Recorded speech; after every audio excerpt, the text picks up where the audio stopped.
So if you're familiar with Capital 10X, you'll know that we've been covering nickel for quite some time now. Not only is nickel a quality industrial resource, but it's also instrumental in a low carbon future and instrumental in electric vehicles. We're very, very happy today to have David Patterson, CEO of Quebec Nickel, with us to share some insights and to speak about some of the things that his company's been working on recently. Hey, David, how's it going? Been a great year so far. I know we're only a few days into it, but looking forward to a really busy 2023. Happy New Year to you as well. All the best, all the best. So Dave, we last heard from Quebec Nickel at the end of 2022 with the closing of a private placement. So can you tell us a little bit more about it, starting with how much you raised? The private placement closed two tranches and we raised approximately $8.6 million. And we're gearing all that money to be spent in 2023 towards our exploration program. And you also had a very strong end of the year with impressive drill results. So what can we expect from you in 2023? When you look at our drill results from 2022, and I would just want to remind everyone that's listening that our first drill hole discovery was in April of 2022. So really our nascent drill program only had, say, 7 months of drilling. From it, we had a number of really spectacular hits. And one of them was just off the charts. We call that hole 29. And it had 1.4 plus nickel, 1.4 plus copper, plus cobalt, platinum, palladium, and gold. These are numbers that are unheard of in the Abitibi region of Quebec. For the end of the year, we announced 3 drill holes, and they continue to support our thesis that this fourth hand zone that we're drilling right now has some continuity to it. So with these drill results, they all are near surface in the 0.3 to 0.4 nickel, and with copper, platinum, palladium, cobalt, and gold. Can you give us an idea of a timeline for your 2023 drill program? Well, as you know, this morning we put out the press release that said that the process of drilling has begun. Our first drill is at site right now and is being set up with the expectation of drilling in the next few days. We have a second drill on the property. As soon as the crew has set up the first drill, they will then get ready to set the second drill up. The idea is we have these 2 drills going on the west side of the property as quickly as we can. And then we're going to determine whether we can get a third drill into the property. There are drills available. We want to be able to bring in that third drill, though, that we're able to handle all the drill core. You recently said that Quebec is the best place to do mining in Canada. Can you elaborate on that statement? I brag about Quebec all the time. It is by far the best place. First of all, support from the provincial government, support from institutional investors. 3 large institutional investors took large positions in the company in the financing we did in December.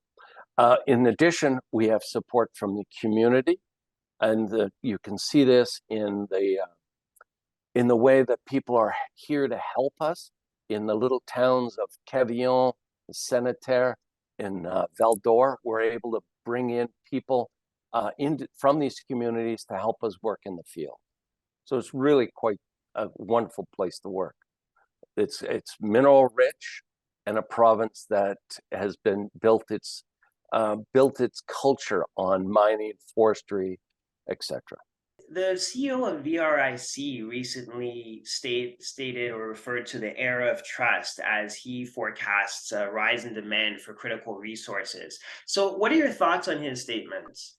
Jay's a pretty good forward thinker, and I see it as confirmation of why we started with Quebec Nickel. As we saw when I say we saw in 2020, I saw the metals complex. It was all rising. I'm talking about zinc, copper, tin, aluminum, were all rising through the middle of 2020, but nickel was a laggard. And yet here was Elon Musk telling everyone, find more nickel. We need nickel for electrification of cars. We need nickel for the decarbonization of our electrical system around the globe. And the only way you're going to do that is with nickel, copper, cobalt. And so by wanting to put together a nickel company and choosing the Abitibi, I know some people said, Abitibi, that's where nickel companies go to die. Well, you know, that might be for everyone else, but I can see that Quebec Nickel is the unicorn here. With the results we've had to date, we've far exceeded what anyone else has ever found in the Abitibi. So his idea of the deglobalization, onshoring manufacturing back to North America, it's going to bode well for Canada. For our nickel, Canada was the #1 nickel producer for decades. Now Canada is maybe 5th, 6th, 7th on the list. We might produce a few percentage points of nickel, and yet we have some of the most storied names in the nickel business: Sudbury, Raglan, Voisey Bay, the Thompson Nickel Belt. All of those have been producing nickel for years, and yet our standing in the world as far as nickel producer has actually dropped. So when I hear about Quebec and why it's a great place to do work, is that also Quebec is supporting the construction of 3 mega battery plants. And those mega battery plants are going to need, aside from lithium and silica, etc., they're going to need that nickel, platinum, palladium, cobalt. So if we can make this discovery, we're in a perfect position to be able to supply those critical elements to the battery business. And if they do build those 3 plants, and if Ontario builds its plants, the only way we're going to get the materials is out of the ground in Canada. So we have to find it. That was some excellent insights, Dave. Thank you.